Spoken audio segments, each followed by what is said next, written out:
शाम का समय था। सुहानी अपने छोटे भाई चिराग और दादी के साथ खिड़की के पास बैठी थी। हल्की सी बारिश हो रही थी और ठंडी हवा बह रही थी। दादी चाय पी रही थी। चिराग ने गली में बहते हुए पानी को देखा और पूछा, दादी, पानी हमेशा बहता क्यों रहता है? तो सुहानी ने मजाक में कहा, शायद पानी को कहीं जाने की जल्दी होगी। दादी मुस्कुराई और बोली, चलो मैं तुम्हें एक कहानी सुनाती हूँ आज, माया और बातूनी नदी की कहानी। सुहानी बोली, नहीं दादी, आज कहानी मैं सुनाऊंगी। ये कहानी आपने मुझे सुनाई थी।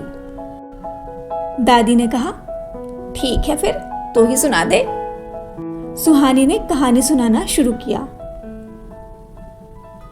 बहुत समय पहले एक सुंदर गांव था जिसके पास एक चंचल और बातूनी नदी बहती थी। उसकी कलकल ध्वनि जैसे मीठे गीत गाती थी। गांव के लोग उसे बातूनी नदी कहते थे क्योंकि वो हमेशा बहते हुए पत्थरों, पेड़ों और मछलियों से बातें करती रहती थी। उसी गांव में एक छोटी सी लड़की रहती थी जिसका नाम था माया। वो बहुत जिज्ञासु थी और प्रकृति से बातें करना पसंद था उसे। हर दिन वो नदी के किनारे बैठती और पानी से खेलती।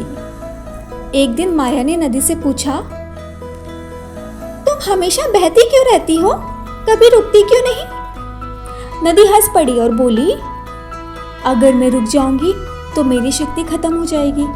बहना ही मेरा स्वभाव है। जीवन भी इसी तरह है, हमें आगे बढ़ते रहना चाहिए। माया ने सोचा और फिर पूछा, लेकिन तुम कभी थकती नहीं?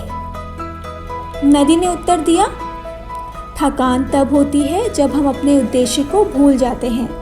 मेरा उद्देश्य है खेतों को सींचना, पेड़ पौधों को जीवन देना और धरती को हरा भरा रखना। जब कोई अपने उद्देश्य को जान लेता है तो थकान मायने नहीं रखते।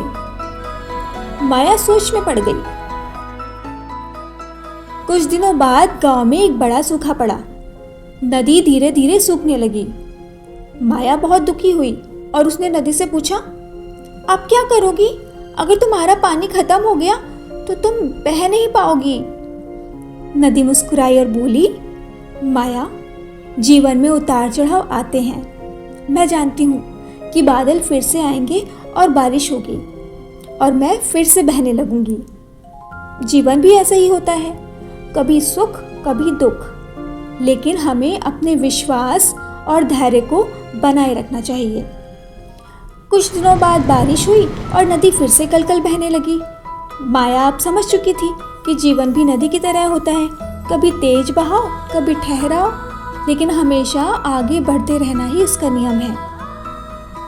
सुहानी ने कहानी सुनाना बंद किया और कहानी खत्म होते ही चिराग ने हैरानी से दादी से पूछा, दादी, तो क्या हमें भी हमेशा चलते रहना चाहिए जैसे नदी हमेशा चलती रहती है, मतलब बहती रहती है?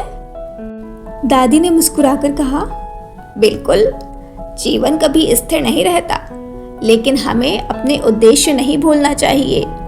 अगर मुश्किलें आए तो धैर्य रखना चाहिए, जैसे नदी को भरोसा था कि बारिश फिर से होगी। चिराग ने दादी से कहा, ठीक है दादी, अब से मैं भी हमेशा बहता रहूंगा, मतलब चलता रहूंगा, रुकूंगा नहीं। और सुहानी को खींचते हुए ले जाने लगा। कहने लगा, चलो दीदी, हम लोग बारिश में चलते हैं पानी के साथ बहने के लिए। चलो ना दीदी। चिराग, मुझे नहीं जाना बारिश में, छोड़ चिराग।